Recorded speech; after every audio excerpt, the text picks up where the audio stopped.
Amada Iglesia del Señor Jesucristo, sean todos bienvenidos a esta palabra. Vamos a ir alistando nuestras Biblias en el Salmo 118. Vamos a leer desde el versículo 5 hasta el 21. Veamos este video de introducción a nuestro tema y ya estoy con ustedes.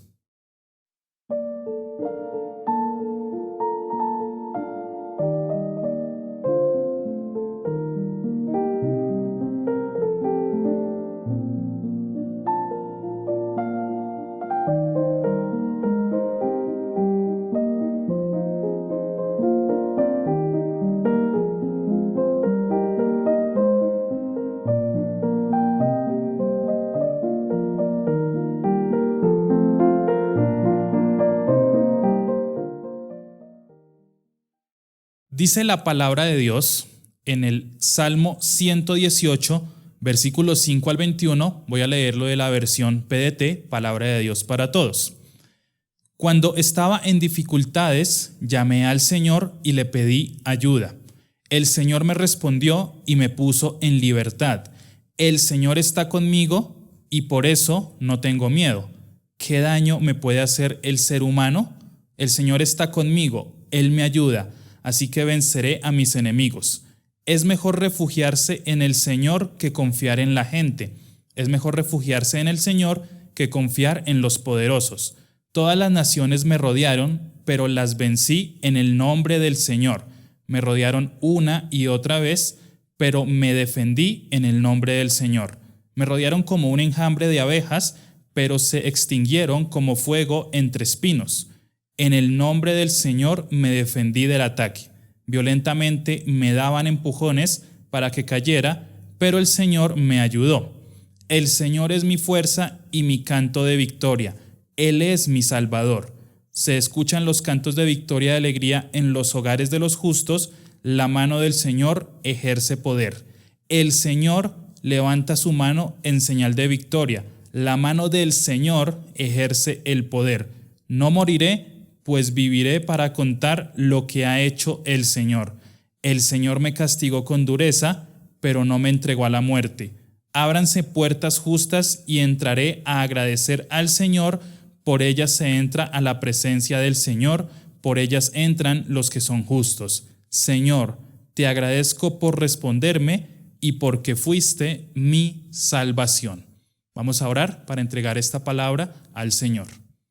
Amado Padre, bendito Dios, gracias papito querido por esta palabra que tú nos vas a permitir estudiar en esta noche, Señor. Gracias por el privilegio que nos das de poder venir a tu palabra, de poder haberte adorado, Señor, y tener un espacio para el cual tú nos hables, Señor. Te pido por favor que uses esta porción de tu palabra para hablar a mis hermanos, hablar a mi vida. Yo te pido, Señor, que sea tu poderoso Espíritu Santo quien se luzca con la poderosa palabra de Dios en este lugar. Yo me hago a un lado y te pido que sea un instrumento útil en tus manos para dar a conocer las verdades contenidas en tus santas escrituras. A ti sea todo honor y toda gloria, en el nombre de Cristo Jesús. Amén y amén.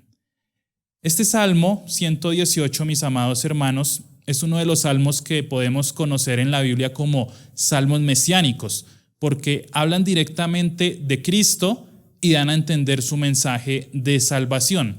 Muchos de los estudiosos de la palabra atribuyen que este Salmo 118 fue escrito por el rey David. Algunos dicen que sí, algunos dicen que no, y que fue escrito en un momento posterior a la persecución que sufrió por parte de Saúl y que fue situado más o menos después de la caída y la exhortación que tuvo por parte del profeta Natán.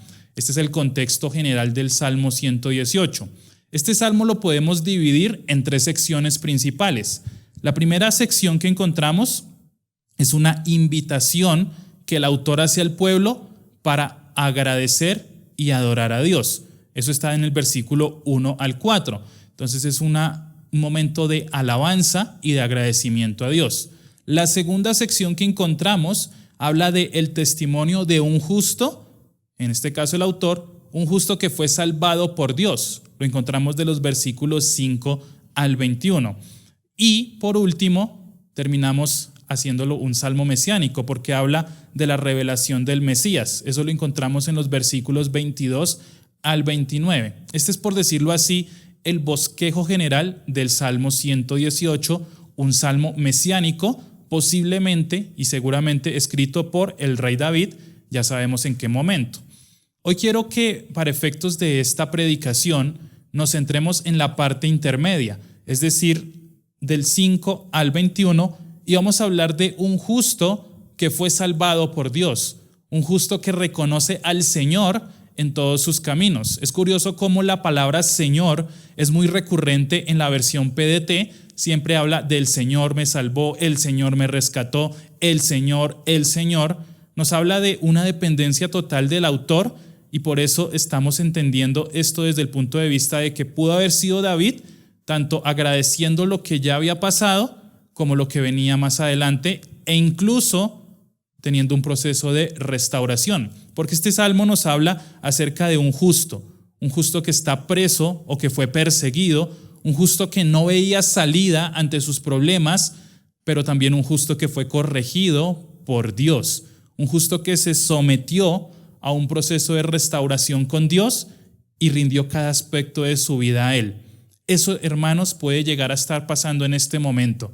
De pronto en este momento tú estás siendo perseguido por los problemas, por las dificultades, por la salud, por la economía o incluso por el pecado al cual de pronto no has renunciado. Pero hoy encontramos esa salida. Hoy el Señor también tiene cosas para decirnos que tenemos que corregir. En pocas palabras, así como David, tú y yo vamos a empezar a vivir hoy una nueva oportunidad. Ese es el título que estamos manejando hoy en esta predicación. Una nueva oportunidad. En un mundo en el que no da oportunidades, en el que cualquier error se paga caro, hoy vamos a ver cómo a la luz de la palabra de Dios, por medio de Cristo, encontramos una nueva oportunidad para vivir, para tal vez retomar donde nos habíamos quedado. Pero ¿qué vamos a hacer en este momento? Vamos a analizar a la luz de la palabra de Dios para qué nos sirve esa nueva oportunidad. ¿Oportunidad para qué? Para hacer las cosas igual y para seguir en lo mismo. Una nueva oportunidad que nos ha sido otorgada por medio de Jesús en esa cruz en la cual entregó hasta la última gota de su sangre. Hoy puede ser que tú aún no hayas recibido esta nueva oportunidad y estés buscando consuelo, estés buscando una salida, estés buscando incluso la propia salvación de tu alma por métodos incorrectos. O puede ser que tú ya hayas recibido esta nueva oportunidad, pero hoy queremos entender y quiero que entendamos cómo andar eficazmente, realmente aprovechando esta nueva oportunidad. ¿Y quién más nos va a dar pistas que Dios por medio de su preciosa palabra? Por eso es que vamos a iniciar con un primer punto en Números Romanos, una oportunidad para confiar en el Señor. Así empieza nuestra nueva oportunidad, una oportunidad para confiar en el Señor. Vamos a analizarlo a la luz de los versículos 5 al 13 de nuestro Salmo 118. Dice aquí el autor: cuando estaba en dificultades, llamé al Señor y le pedí ayuda. Habla de llamar al Señor y pedirle ayuda. El Señor me respondió y me puso en libertad. Una respuesta automática. Versículo 6. El Señor está conmigo y por eso no tengo miedo. ¿Qué daño me puede hacer el ser humano? El Señor está conmigo. Él me ayuda, así que venceré a mis enemigos. Es mejor refugiarse en el Señor que confiar en la gente. Es mejor refugiarse en el Señor que confiar en los poderosos. Todas las naciones me rodearon, pero las vencí en el nombre del Señor. Me rodearon una y otra vez, pero me defendí en el nombre del Señor.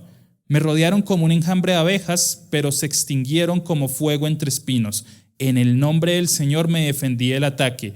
Violentamente me daban empujones para que cayera, pero el Señor me ayudó. En esta primera parte de la segunda sección del Salmo 118, vemos cómo el autor nos habla de las dificultades que vienen a su vida, de todos los problemas que está atravesando y de sus enemigos que se levantaban como un enjambre de abejas. Vemos un autor que, si bien reconoce el peligro que está a su alrededor, este peligro no le impide buscar a su Señor. Él siempre pone al Señor por delante, aún en medio de las dificultades. Él pone al Señor por encima de sus enemigos, por encima de las circunstancias y por encima incluso de su propio temor. Por eso quiero que analicemos esta nueva oportunidad como esa oportunidad para realmente confiar en el Señor.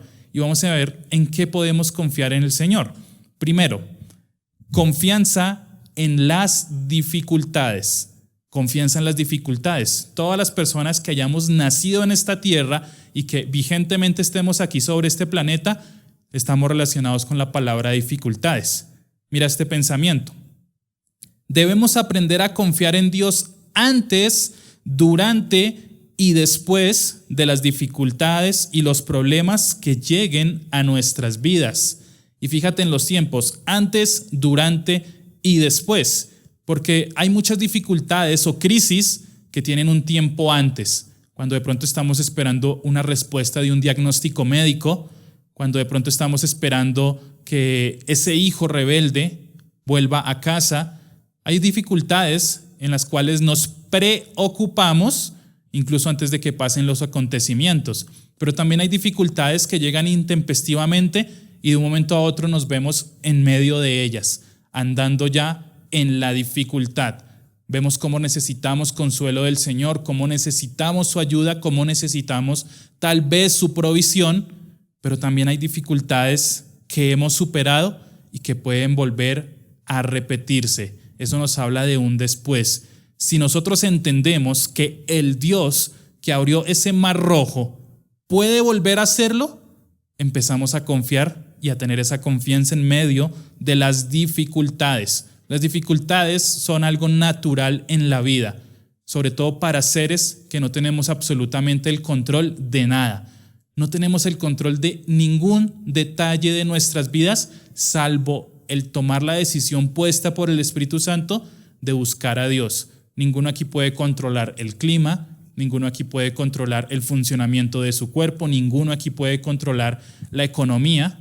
No podemos controlar absolutamente nada, pero cuando no podemos controlar nada es cuando le damos el control o acudimos ante quien tiene el control absoluto de todo, que es Dios, porque Dios sí tiene el control de todo, porque tenemos un Dios soberano, un Dios que todo lo puede.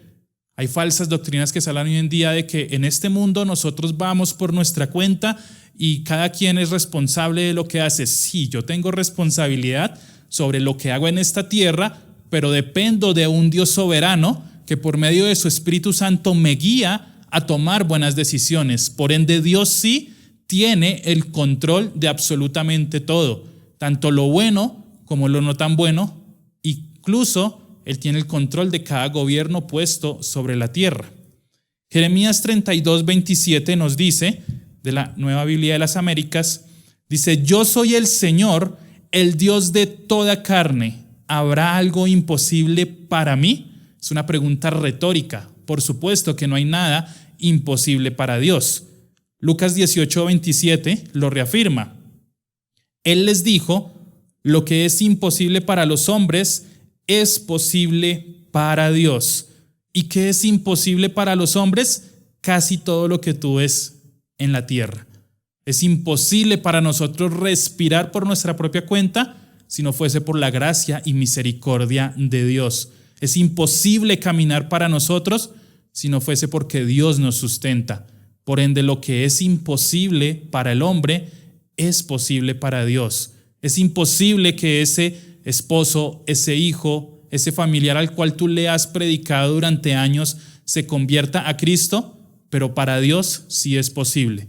Nuestra tarea es seguir predicando el Evangelio. Segundo, confianza en la protección de Dios. Entonces, una oportunidad para confiar también ¿en qué? Confianza en la protección de Dios. Cuando realmente vemos y experimentamos la presencia de Dios, podemos estar confiados que nuestra vida está en sus poderosas manos. Cuando tú y yo realmente hemos experimentado y vivido en la presencia de Dios, entendemos su poder y su protección hacia nosotros. Nos da prudencia también para andar en las calles. no tentarás al Señor tu Dios. Es decir, andamos con precaución, pero andamos también con la confianza de que Dios nos protege. Vamos a tener momentos de temor, por supuesto. Vamos a tener momentos de dificultad. Vamos a tener momentos de duda, porque somos seres humanos. Pero ¿qué hacemos con esa duda y con ese temor? ¿Lo guardamos en nosotros y decimos, este temor es más grande que mi Dios? ¿O realmente acudimos ante el Dios que puede hacerlo todo posible? Tenemos que confiar en la protección de Dios. Tenemos que también tomar medidas de protección para nosotros que son guiadas por el Espíritu Santo, que no podemos tampoco ser confiados, y menos en un país o en ciudades donde abunda tanta inseguridad. Pero Dios sí nos da confianza en su protección. Habacuc 3:17-19 de la NTV nos dice: aunque las higueras no florezcan y no haya uvas en las vides, aunque se pierda la cosecha de oliva y los campos queden vacíos y no den fruto, aunque los rebaños mueran en los campos y los establos estén vacíos, aún así me alegraré en el Señor, me gozaré en el Dios de mi salvación. El Señor soberano es mi fuerza, Él me da pie firme como al venado, capaz de pisar sobre las alturas. Y hago énfasis en la palabra, aún así me alegraré en el Señor. Aquí Habacuc, el profeta, no está hablando de que si tengo trabajo, si me va bien, si tengo salud, si toda mi familia es cristiana, ahí sí me gozaré en el Señor. No, está hablando de cosas negativas. No había frutos, las higueras no florecían, la cosecha se perdía, había escasez. ¿Pero qué pasó? Veía este panorama o había este panorama y aún así me alegraré. Por supuesto que está bien que tú y yo pidamos a Dios en tiempos de dificultad su oportuno socorro, que le pidamos a Dios que quite esta escasez, que quite esta situación, pero que esto no limite nuestro gozo delante de Dios. Y gozo no es andar con una carcajada ni con una sonrisa de oreja a oreja todo el día. El gozo es algo que nace en mi corazón, es un fruto del Espíritu y es algo que me permite disfrutar de mi comunión con Dios. A veces pensamos que el gozo es andar riéndose todo el día. El gozo es tener la capacidad de buscar a Dios, así como dice el profeta, aún por encima de las dificultades. Pero debemos confiar sí o sí en la protección de Dios. Hoy es una nueva oportunidad para que confiemos en su amor y en su protección.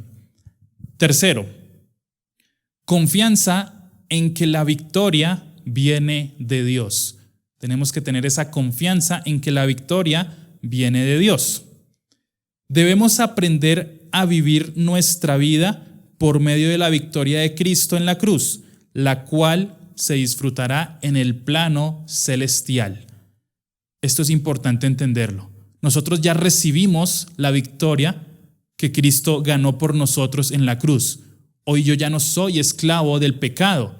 Ya el yugo de Satanás o la destinación de muerte que había en mi vida por causa del pecado ha sido clavada en la cruz del Calvario.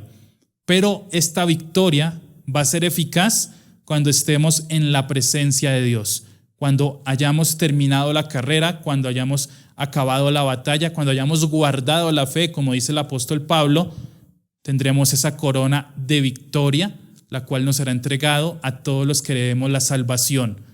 En este mundo tenemos que prepararnos, tenemos que confiar en esa victoria.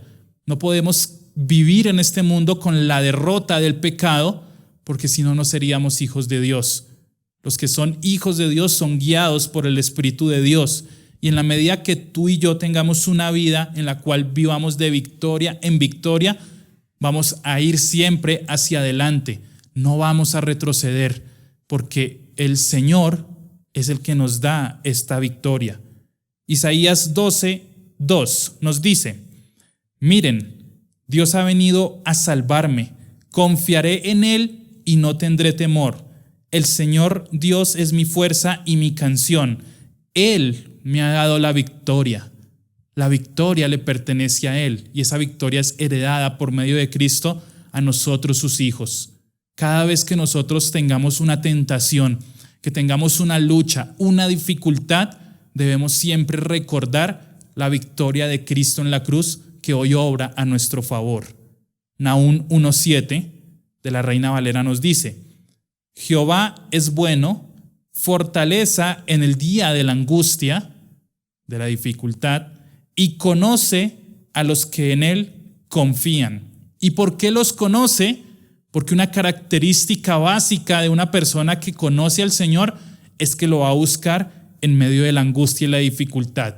Si tú me dices que eres cristiano, que eres hijo de Dios y que has nacido de nuevo, pero en medio de las dificultades y en medio de las pruebas sales a buscar refugio en el mundo o sales a buscar refugio en el alcohol, en el sexo o en alguna sustancia psicoactiva, entonces no eres un hijo de Dios. Por más de que vengas a la iglesia, por más de que vengas y no rebajes culto, no eres un hijo de Dios, porque el Señor es nuestro refugio en medio de las dificultades. No necesitamos nada ni nadie más. Por supuesto que podemos rodearnos en oración con hermanos maduros en la fe, podemos buscar un consejo de un líder, de un pastor, un consejo bíblico, pero cuando dejamos de refugiarnos en el Señor, estamos demostrando que no le pertenecemos a Él, que no lo conocemos como Padre y que simplemente somos autosuficientes y queremos ir por nuestra propia cuenta.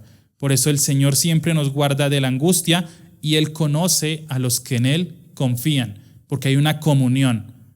Quisiéramos que en los momentos de bendición buscásemos a Dios de una manera incansable, clamáramos, ayunáramos, oráramos, rasgáramos, como decía Joel, nuestras vestiduras, pero necesitamos de esos tiempos de crisis para buscarlo de esta manera. Ahora, es bueno tener momentos de bendición para adorarlo, para exaltarlo, pero son en las crisis y dificultades donde realmente empezamos a ver y sentir que Dios obra a nuestro favor y dependemos absolutamente de Él. Cuarto, confianza en la salvación de Dios. Necesitamos tú y yo tener más confianza en la salvación de Dios.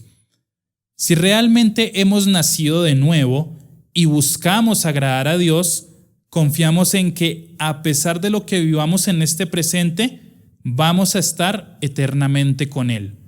A pesar de lo que estamos pasando en este momento en la tierra, este no es nuestro destino final. Nuestro destino es estar eternamente con Él.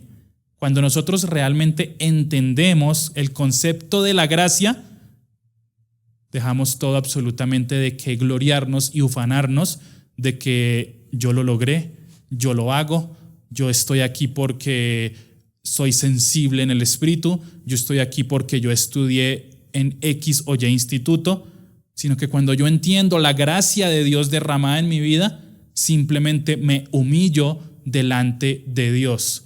Entonces empiezo a orar conforme a mi condición de heredero de la gracia.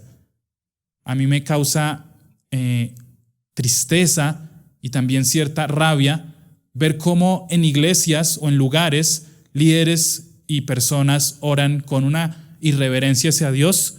No aceptamos un no por respuesta, decretamos, declaramos, arrebatamos, tomamos, como si se pudiese cuestionar la soberanía de Dios, como si yo pudiese, como un simple humano, objeto de la gracia de Dios, ordenarle a Dios lo que tiene que hacer con mi vida.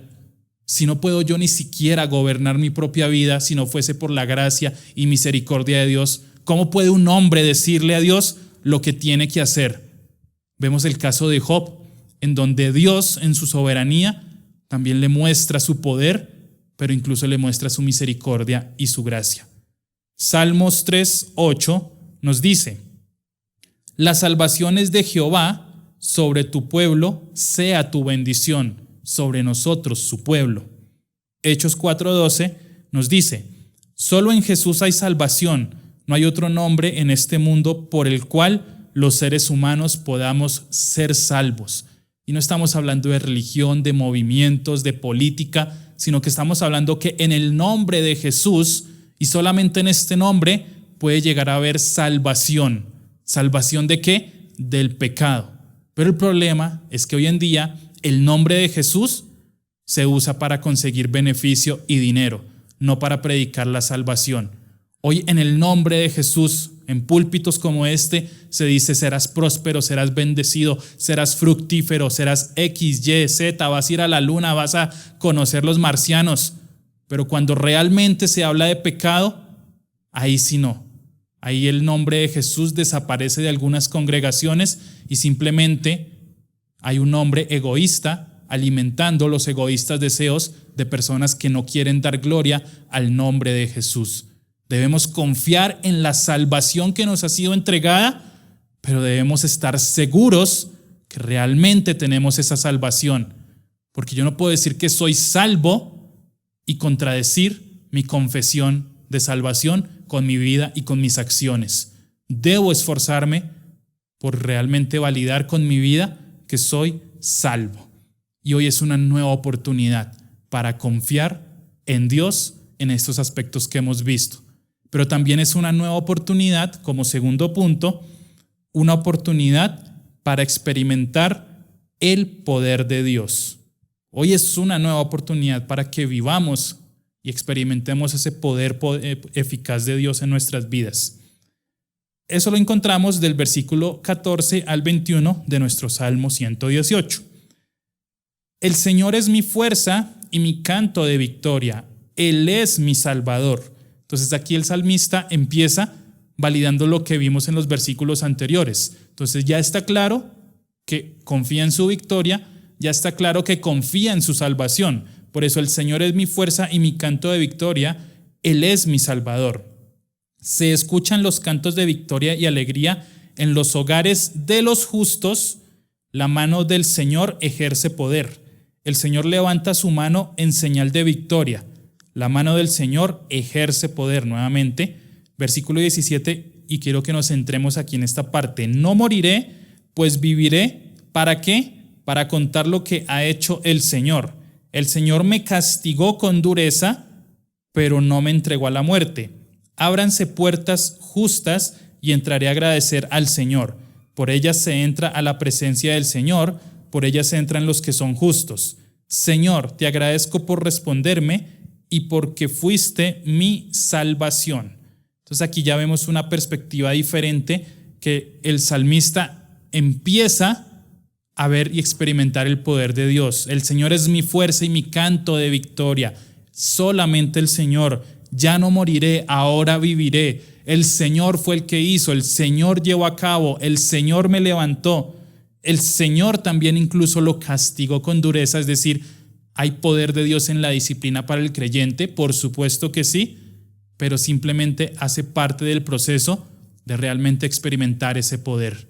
Una cosa es que yo te cuente cómo es el poder de Dios y otra cosa es que tú destines de tu tiempo, de tus recursos, de tu vida para buscar insaciablemente esa presencia de Dios que te lleve a manifestar o a vivir y ver ese poder de Dios en tu propia vida. ¿Y cómo empieza esta oportunidad para experimentar el poder de Dios? Primer punto, el poder de Dios para salvación.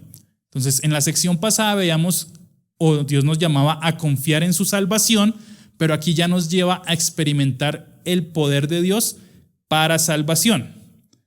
Hoy en día, hoy es una nueva oportunidad para evidenciar el poder de Dios por medio de la salvación de Cristo. Si bien la salvación es un regalo intangible, es decir, no lo podemos tocar, ver, ni sentir, ni oler, hay evidencias en nuestras vidas de que realmente tenemos este regalo de salvación. Si no hay evidencias de que tú y yo somos salvos, simplemente es porque no lo somos. Es imposible que una persona diga que ha sido salvada por Dios y su vida siga de la misma manera. Así como es imposible que yo te diga que está lloviendo afuera, que yo vaya con mi traje y llegue completamente seco. Tú no me vas a creer que está lloviendo afuera, porque si te digo que duré un montón de tiempo afuera en la calle, en medio de un aguacero, y llego y te digo esto con un traje impecable y seco, tú no me vas a creer que ha estado lloviendo. Exactamente pasa cuando tú dices que eres cristiano, que eres hijo de Dios y tu refugio está tal vez en una pantalla viendo pornografía. Y tu refugio tal vez está con una mujer que no es tu esposa. Y tu refugio está tal vez en el alcohol o en una droga. Si tú me dices que eres Dios, que eres hijo de Dios, tu refugio debe ser buscar lo que buscan los hijos de Dios, ese poder de Dios para la salvación. Segunda de Corintios 5:19 nos dice que Dios estaba en Cristo reconciliando consigo al mundo, no tomándoles en cuenta a los hombres sus pecados, y nos encargó a nosotros la palabra de reconciliación. Y quiero que nos detengamos un poco en este versículo. Aquí nos dice que Dios estaba en Cristo reconciliando consigo al mundo.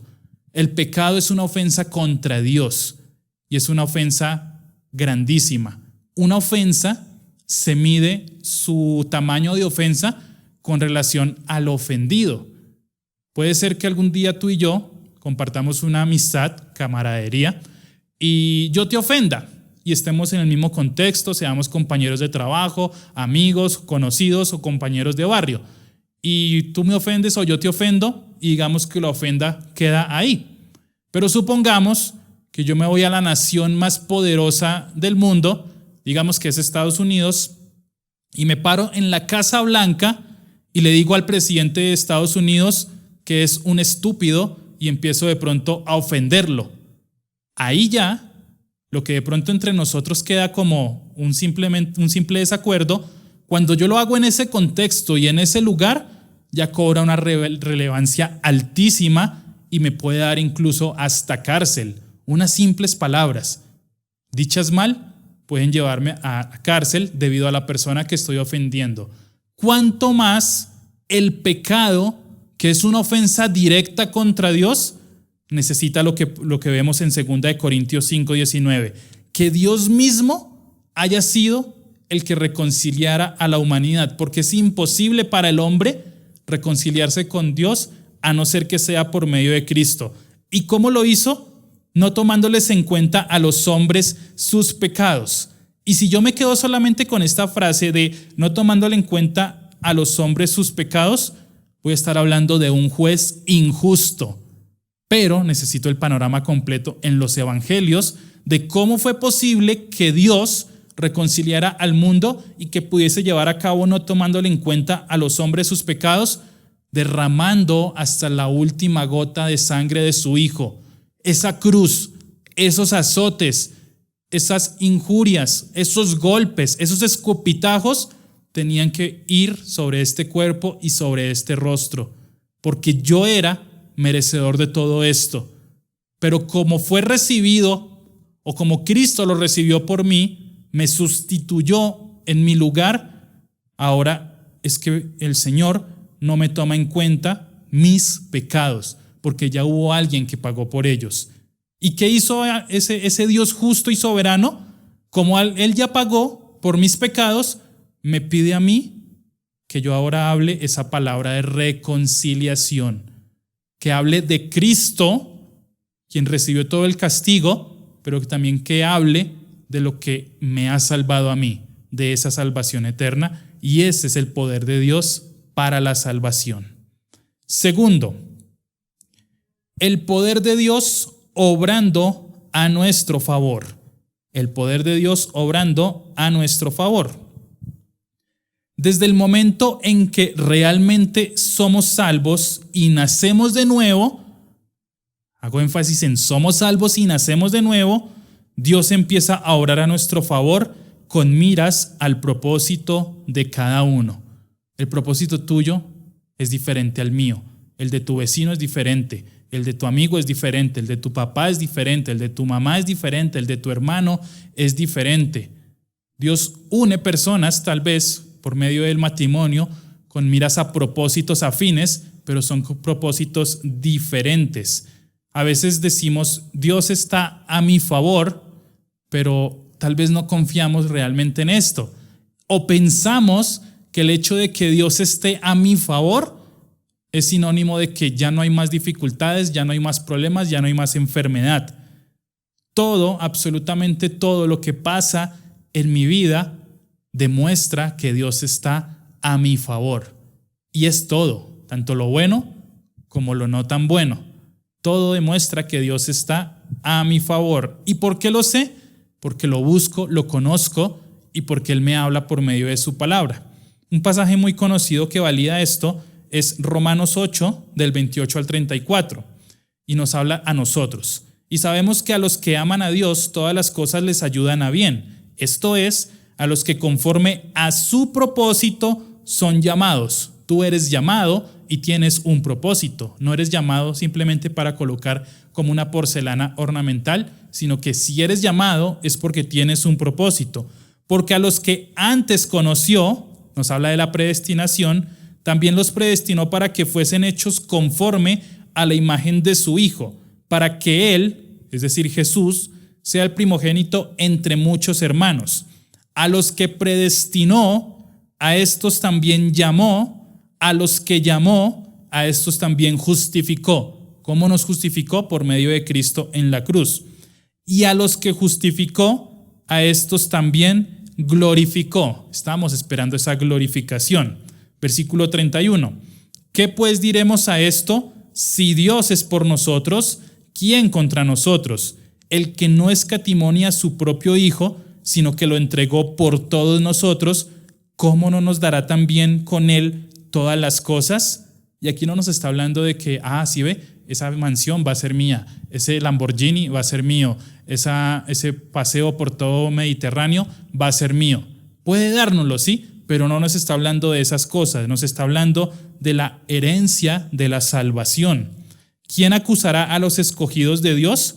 Nadie, porque ya somos salvos. Dios es el que justifica. ¿Quién es el que condenará? Ya no hay condenación para el que está en Cristo Jesús.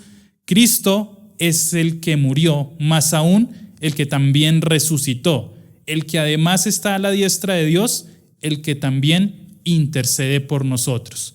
Este pasaje resume claramente cómo es el poder de Dios obrando a nuestro favor y habla de todas las cosas obrando a nuestro favor. Tercero, el poder de Dios en la restauración. Vamos a hablar del poder de Dios en la restauración. De no ser por el poder regenerador y restaurador de Dios obrando por medio del Espíritu Santo, simplemente no tendríamos vida eterna. Y podría decir yo que simplemente no tendríamos vida, o si la tuviésemos, no tendría sentido. Hay muchos que de pronto hemos sido salvados, no solamente de la muerte eterna, sino incluso de la muerte por el hecho de haber tenido contacto con el Señor y de que el Espíritu Santo more en nosotros. Y lo reafirma nuestro Salmo 118 en el versículo 17. No moriré, pues viviré para contar lo que ha hecho el Señor. Y aprendámonos esta sección del versículo. No viviré, pues viviré para contar lo que ha hecho el Señor. Ahí dice, ¿para qué vivo yo en esta tierra? Para contar lo que ha hecho el Señor. Si la Biblia a mí me dijera, no viviré, pues viviré para almacenar tesoros aquí en la tierra, créanme que yo sería el primero que estaría aplaudiendo a todos estos falsos maestros de la prosperidad, porque estarían aplicando la palabra de Dios.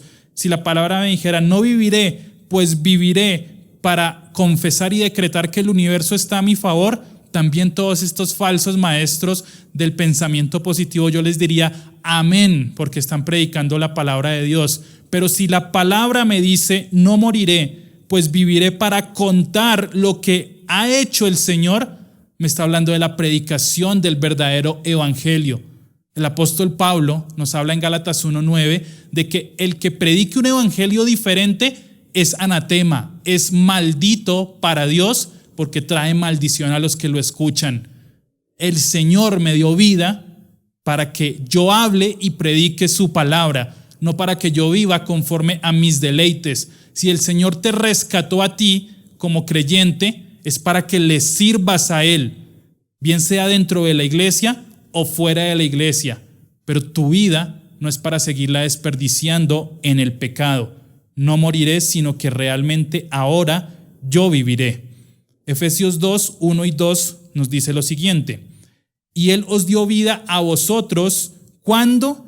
cuando estabais muertos en vuestros delitos y pecados. Era imposible que tú pudieses tener vida en esa condición de delitos y pecados, en los cuales anduvisteis en otro tiempo, siguiendo la corriente de este mundo, conforme al príncipe de la potestad del aire, el espíritu que ahora opera en los hijos de desobediencia.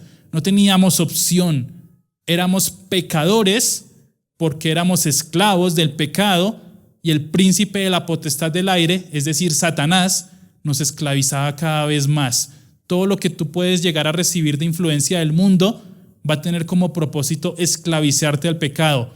Pero cuando nosotros nacemos de nuevo, el Señor nos recuerda que en otro tiempo, cuando estábamos muertos en delitos y pecados, Él nos dio vida, esa vida eterna por medio de Jesucristo. Juan 5:24 dice: de cierto os digo, el que oye mi palabra y cree al que me envió, tiene vida eterna y no vendrá a condenación, mas ha pasado de muerte a vida. Un cambio de posición. ¿Realmente has pasado de muerte a vida? ¿Realmente tus pensamientos, tus acciones, tu manera de vivir, de actuar y de pensar manifiesta que hay vida o manifiesta que aún sigues muerto en delitos y pecados? Porque aquí en la iglesia es muy fácil decir: yo he pasado de muerte a vida, y lo valida mi corbata, mi vestido, mi peinado. Ya me quité los tatuajes que de pronto tenía. Yo he pasado de muerte a vida. Pero ¿qué pasa en mi corazón? El único que escudriña a fondo mi corazón es el que tiene que validar que he pasado de muerte a vida. Y una cosa es tener el respaldo de Dios y otra cosa es tener su aprobación. Y te lo pongo en un ejemplo sencillo. El padre que tiene a su hija de 13, 14 años y que esta hija le llega embarazada, ¿qué va a tener de parte del padre?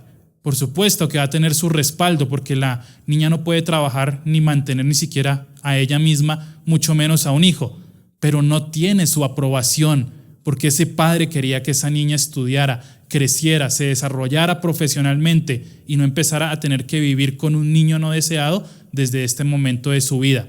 No tiene su aprobación, pero tiene su respaldo. ¿Qué es lo que nosotros realmente necesitamos de parte de Dios? Su aprobación, que realmente nos vea como obreros aprobados y conforme a esa aprobación nos dé su respaldo cuando predicamos la palabra. Y terminamos con este cuarto punto: el poder de Dios en su reprensión y corrección. Entonces también podemos ver el poder de Dios en su reprensión y corrección, es decir, en su disciplina. Cuando realmente pertenecemos a Dios y somos sus hijos, Él mismo va a intervenir en nuestras vidas para que éstas tengan el rumbo correcto. Nosotros no sabemos cómo manejar nuestras vidas. Así tú digas: ya tengo todo resuelto, soy un excelente profesional, gano tanto dinero, tengo una salud perfecta, hago obra social. Nosotros no sabemos cómo direccionar nuestra vida, pero Dios sí. Salmo 32, 8 y 9 nos dice: te haré entender y te enseñaré el camino en que debes andar. Ya con esto lo resume todo. Sobre ti fijaré mis ojos.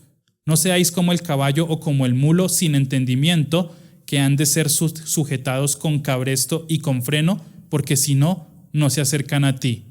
¿Cuál es nuestra actitud para buscar a Dios? ¿Por obligación o por deleite y por amor? Porque hemos entendido el camino que Él ha fijado sobre nosotros. Y Proverbios 3, 11 y 12 nos dice: hijo mío, no rechaces la disciplina del Señor, ni te enojes cuando te corrige, porque el Señor corrige a los que ama, tal como un padre corrige al hijo, que es su deleite. Y tú y yo, si somos hijos de Dios, también Dios se deleita en nosotros cuando lo obedecemos. Pero también a veces tiene que corregirnos, tiene que intervenir en nuestras vidas cuando las decisiones que estamos tomando nos están alejando de Él. Cuando realmente rechazamos esa nueva oportunidad y queremos vivir conforme al mundo. Hoy es una nueva oportunidad, hermanos, para que confiemos en Dios, pero también para que veamos su poder en nuestras vidas. Hoy es una oportunidad para que cuando pasemos la dificultad que estemos pasando, podamos dar gloria a Dios. Pero también si vienen más dificultades, recordemos cómo Dios nos rescató y nos libró de nuestros enemigos. Todos tenemos hoy una nueva oportunidad de corregir nuestros errores, una nueva oportunidad de servir realmente al Señor, una nueva oportunidad de estudiar su palabra, de pasar más tiempo en ayuno y en oración. Si tú analizas las noticias que vemos en el mundo, se están acabando las oportunidades. No solamente en el plano económico, laboral, sino el tiempo está cerca. Y si tú y yo no aprovechamos hoy que hemos escuchado y recibido esta nueva oportunidad, simplemente vamos a ver cómo nuestra vida se desperdicia y simplemente pasa por delante de nosotros. Puede ser que llevemos muchos años como cristianos y hoy necesitemos una nueva oportunidad. Hoy necesitamos arrepentirnos genuinamente de nuestros pecados y entregar nuestra vida a Dios.